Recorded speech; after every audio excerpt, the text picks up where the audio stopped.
5,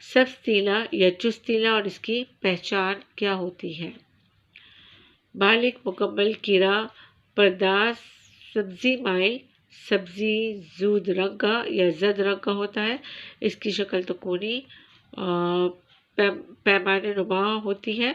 اگلے پروں پر ایک ایک سیاہ رنگ کا نقطہ یعنی دھبا ہوتا ہے۔ اس کے علاوہ اس کیڑے کے سر کی چوٹی پر بھی سیاہ رنگ کے 2 چھوٹے چھوٹے نشان پائے جاتے ہیں۔ سست تیلا اور اس کی پہچان: مکمل بالغ پردار کیڑا زردی مائل سبز رنگ کا اور بیضوی شکل کا ہوتا ہے۔ جسم کے پچھلے حصے میں پیٹ کے نزدیک 2 نالیاں سی بنی ہوتی ہیں جن سے ایک قسم کا رس خارج ہوتا ہے۔ اس کے بچے زردی مائل سبز رنگ کے ہوتے ہیں۔ سبز تیلا اور سست تیلے کی روک تھام: مندرجہ میں سے کوئی سی ایک دانے دار زہر استعمال کی جاتی ہے۔ گمک یعنی ٹیبل، ٹھمٹ شمٹ یا ڈائسٹون یعنی ڈیسٹون اور سولو ٹرکس۔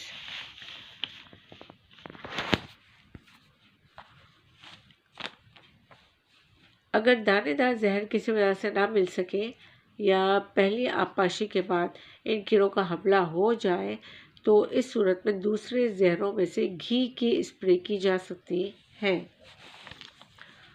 پودے کی نباتاتی جو مائٹ دیکھنے میں اگرچہ کیڑے سے ملتی جلتی ہے لیکن اس کا تعلق دراصل کیڑوں کے گروپ سے نہیں ہوتا۔